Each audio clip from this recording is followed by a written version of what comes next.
Oui, c'est un motif de satisfaction. D'abord, que de temps perdu, parce que le Conseil d'État vient de montrer que la loi Allure permettait de faire l'encadrement à Paris, contrairement à ce qu'a été une décision du tribunal administratif.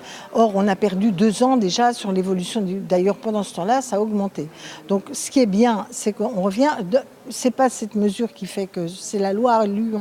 La loi Elan avait quand même remis de la régulation, mais seulement sur Paris et quelques cas, alors que la loi Allure s'appliquait sur l'ensemble de la région parisienne, par exemple, et sur l'ensemble des zones denses. Vous dites que ça a donc augmenté depuis 2017, depuis que ce dispositif qui était dans la loi Allure n'avait plus cours. Pour vous, entre 2015 et 2017, il a fait ses preuves ? Oui, il a plutôt fait ses preuves pour modérer la hausse, voire pour la stopper. Oui. Mais il n'a pas... Ça permet une stabilisation des loyers, mais... limitation de l'évolution des loyers. Ce qui d'ailleurs pose une question plus stratégique. Vous avez vu que des villes comme Berlin arrivent à des méthodes encore plus draconiennes, puisqu'à Berlin, justement, il y avait une certaine forme d'atténuation des loyers qui n'ont pas résisté au grand mouvement de spéculation immobilière.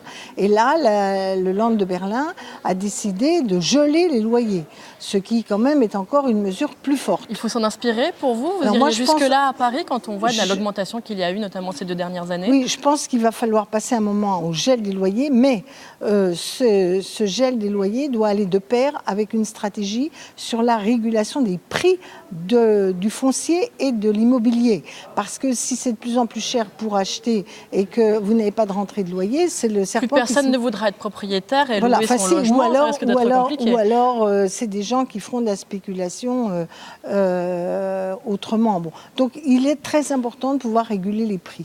Ça n'est pas facile et je pense que c'est la grande urgence de la politique du logement aujourd'hui, trouver les moyens de réguler les prix de l'immobilier. Alors ça peut se faire aussi en dissociant le prix du foncier et le prix des immeubles, ou bien en encadrant les hausses acceptables lors de la revente d'un bien.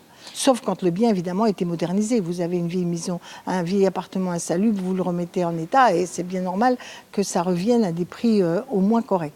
Est-ce que vous avez été étonné que La République En Marche ait accepté de remettre cette mesure en place ? Quand on se rappelle du discours qu'a eu le président de la République à ce sujet, lui, il misait sur un choc d'offres pour faire baisser les prix. Il jugeait que dans l'encadrement des loyers, il y avait beaucoup d'effets pervers et que cela allait empêcher qu'on construise justement des logements, tout cet encadrement des loyers. Tous les gens qui sont un peu au courant des sujets du logement et de l'immobilier savent que le choc de l'offre, pour utile qu'il soit parce qu'on a besoin de construire des logements, n'a pas un effet prix considérable. Prenons un exemple, Bordeaux a énormément construit, les prix ont énormément augmenté. Pourquoi ? Parce que le stock est bien plus important que même si on fait des gros efforts d'offres, ce qui par ailleurs n'est pas le cas, puisque les mesures dites de choc de l'offre ont amené un très faible niveau de construction ailleurs qu'à Bordeaux, globalement sur toute la France et notamment en Île-de-France. Donc cette théorie libérale que c'est simplement en augmentant l'offre que les prix vont se réguler ne marche pas.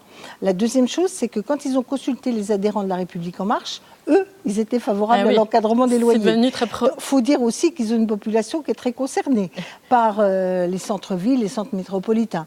Donc je pense que ces deux éléments ont dû convaincre le président de la République qu'il fallait revenir à l'encadrement des loyers. Une mesure trop populaire pour qu'on l'abandonne. Merci beaucoup, Marina Lindemann.